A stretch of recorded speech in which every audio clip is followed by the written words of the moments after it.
भारत के माननीय उपराष्ट्रपति श्री जगदीप धनखड़ जी, प्रधानमंत्री श्री नरेंद्र मोदी जी, लोकसभा अध्यक्ष श्री ओम बिरला जी, राज्यसभा के उपसभापति श्री हरिवंश जी, राज्यसभा में सदन के नेता श्री जगत प्रसाद नाडा जी, राज्यसभा में विपक्ष नेता श्री मल्लिकार्जुन खड़गे जी, संसदीय कार्य मंत्री श्री किरेन रिजिजू जी, लोकसभा में विपक्ष नेता श्री राहुल गांधी जी, माननीय सांसदगण और प्यारे देशवासी, संविधान दिवस के पावन अवसर पर आप सभी के बीच आकर मुझे हार्दिक प्रसन्नता हो रही।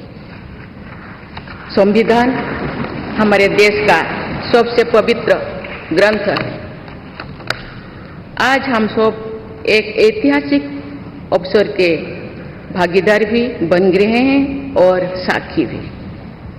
75 वर्ष पहले संविधान सदन के इसी केंद्रीय कक्ष में आज ही के दिन संविधान सभा ने नवस्वाधीन देश के लिए संविधान निर्माण का बहुत बड़ा कार्य संपन्न किया था। उस दिन संविधान सभा के माध्यम से हम भारत के लोगों ने इस संविधान को अपनाया, अधिनियमित किया और आत्मार्पित किया था। हमारे संविधान हमारे लोकतांत्रिक गणतंत्र की सुदृढ़ आधारशिला है। हमारा संविधान हमारे सामूहिक और व्यक्तिगत स्वाभिमान को सुनिश्चित करता है। आज कृतज्ञ राष्ट्र की ओर से मैं संविधान सभा के सदस्यों और कर्मियों को श्रद्धांजलि अर्पित करती हूँ। ये देश का सौभाग्य है कि संविधान सभा के अध्यक्ष डॉक्टर राजेंद्र प्रसाद ने तथा प्रारूप समिति के अध्यक्ष डॉक्टर बाबा साहेब आम्बेडकर ने संविधान निर्माण की यात्रा का मार्गदर्शन किया। बाबा साहेब आम्बेडकर ने प्रगतिशील और समावेशी सोच की छाप हमारे संविधान पर अंकित किया है। संविधान सभा में बाबा साहेब के ऐतिहासिक संबंधों से ये तथ्य स्पष्ट होता है कि भारत लोकतंत्र की जननी है।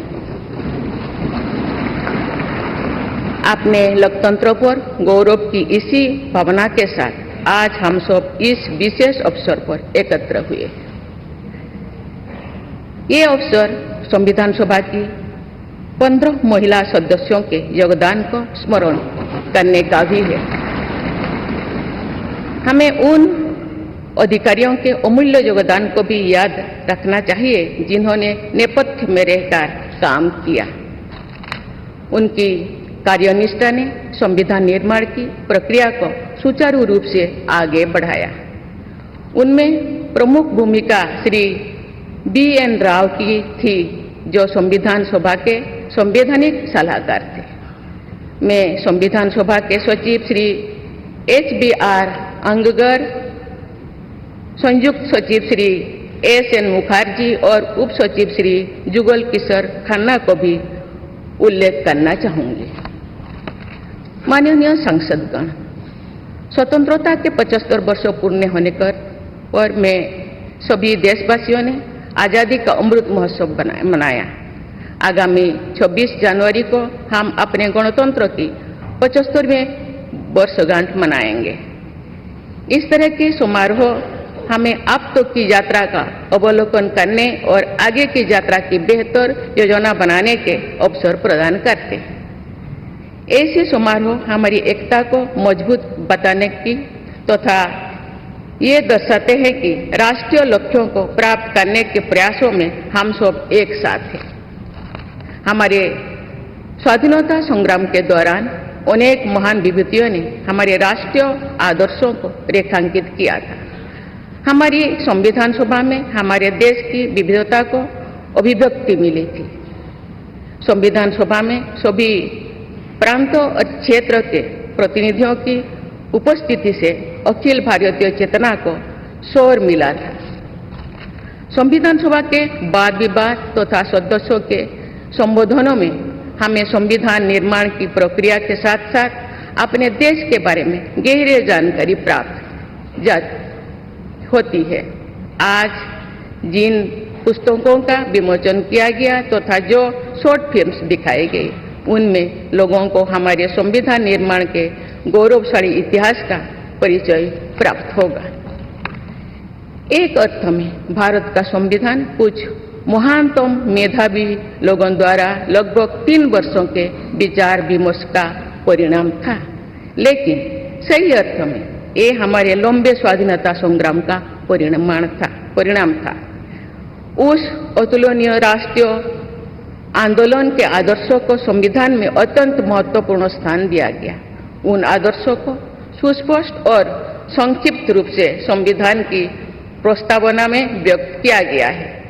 ये आदर्श है न्याय, स्वतंत्रता, समता और बंधुता।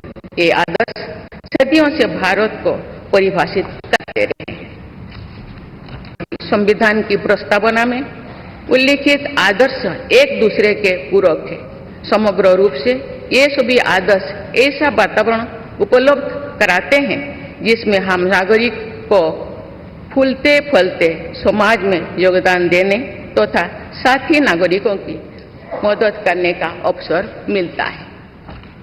माननीय संसदगण, संविधान की भावना के अनुसार कार्यपालिका, विधायिका और न्यायपालिका का यह दायित्व है कि वे सामान्य लोगों के जीवन को सुगम बनाने के लिए मिलजुल कर काम करें।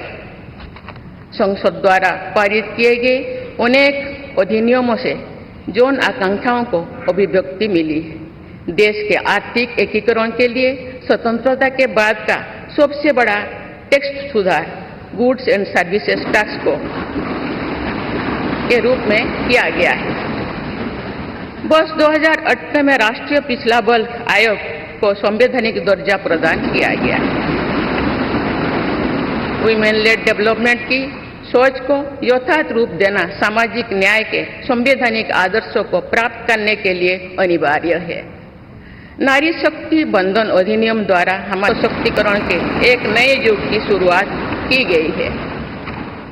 दंड के स्थान पर न्याय तथा अपराध के स्थान पर सुरक्षा की भावना पर आधारित भारतीय न्याय संहिता, भारतीय नागरिक सुरक्षा संहिता और भारतीय साक्ष्य अधिनियम को पारित करके सांसदों ने आधुनिक सोच को अपनाने का प्रभावशाली परिचय दिया है। ऐसे अनेक अधिनियमों को पारित करने के लिए मैं सभी सांसदों की सराहना करती हूँ। पिछले कुछ वर्षों के दौरान सरकार ने समाज के सभी वर्गों, विशेषकर कमजोर वर्गों के लोगों के विकास के लिए अनेक कदम उठाए हैं। ऐसे निर्णयों से लोगों का जीवन बेहतर हुआ है तथा उन्हें प्रगति के नए अवसर मिल रहे हैं। गरीब लोगों का अपना पक्का घर मिल रहा है, बिजली, पानी, सड़क की सुविधा मिल रही है, खाद्य सुरक्षा और चिकित्सा सेवाएं मिल रही है। देश में बड़े पैमाने पर विश्व स्तर का इंफ्रास्ट्रक्चर बनाया जा रहा है। समग्र और समावेशी विकास के ऐसे अनेक प्रयास हमारे संवैधानिक आदर्शों को आगे बढ़ाते हैं। इस प्रयासों के लिए मैं सरकार की सराहना करती हूँ। उच्चतम न्यायालय के प्रयासों से देश की न्यायपालिका हमारे न्याय प्रणाली को और अधिक प्रभावी बनाने के लिए अनेक प्रयास कर रही है। न्यायपालिका विचाराधीन कैदियों को और जेल सुधार के विषयों पर भी कार्यरत है।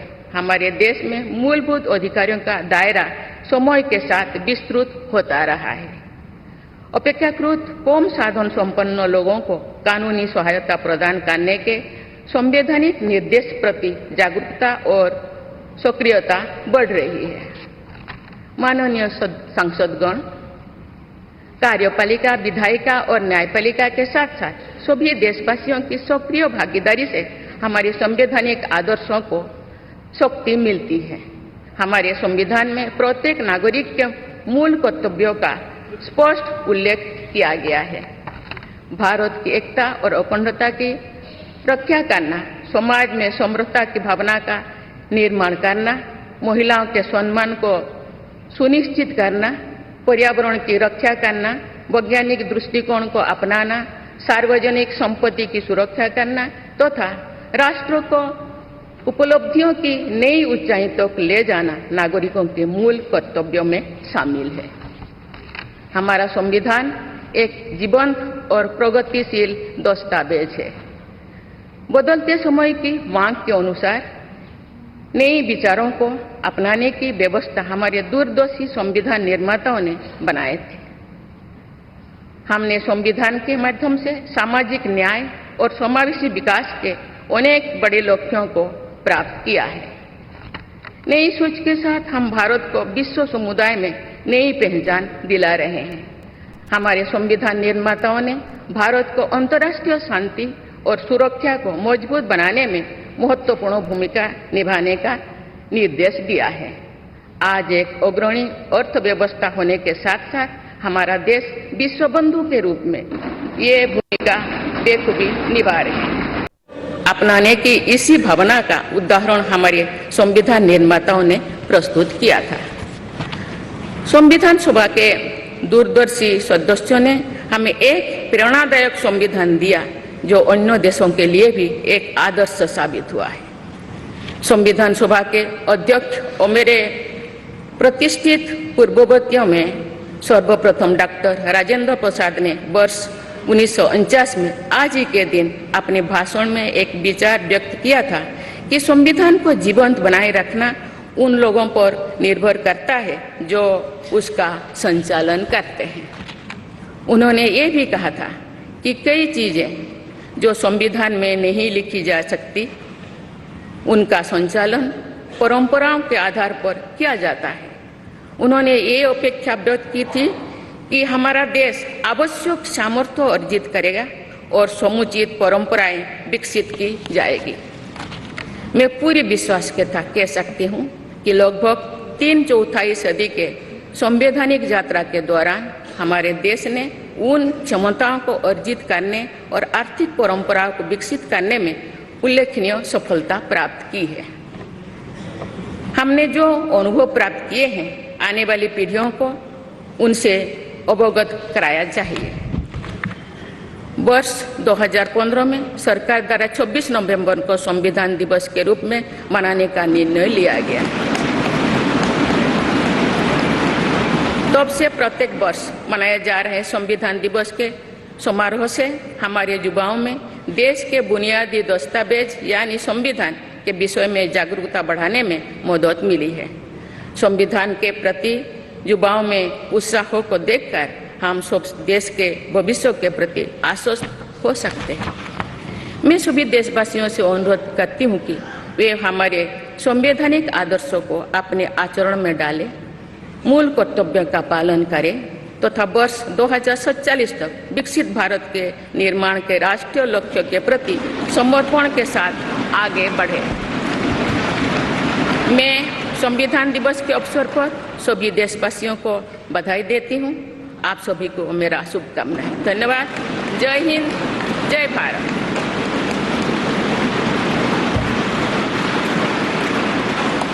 माननीय राष्ट्रपति जी, बहुत बहुत धन्यवाद। अब हम आपसे विनम्र अनुरोध करते हैं कि आज के इस विशेष अवसर पर आप पूरे राष्ट्र के साथ उद्देशिका का वाचन करने की कृपा करें।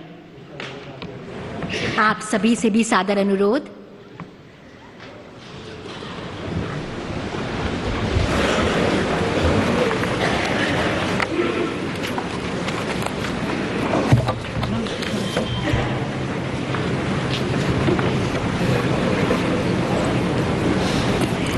हम भारत के लोग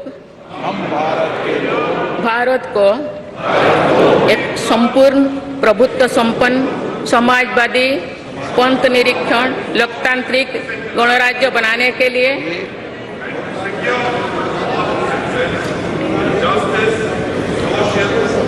तथा उसके समस्त नागरिकों को सामाजिक, आर्थिक और राजनैतिक न्याय, विचार, अभिव्यक्ति, विश्वास, धर्म और उपासना की स्वतंत्रता,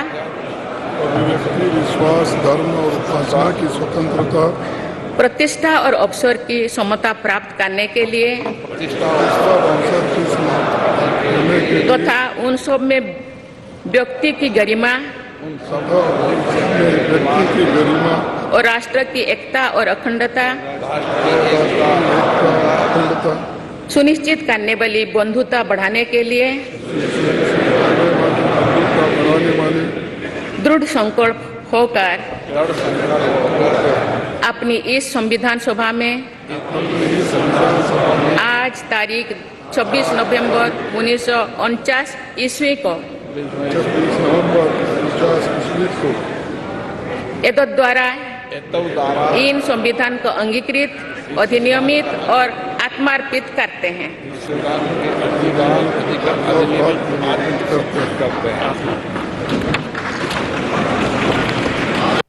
और अब राष्ट्रगान।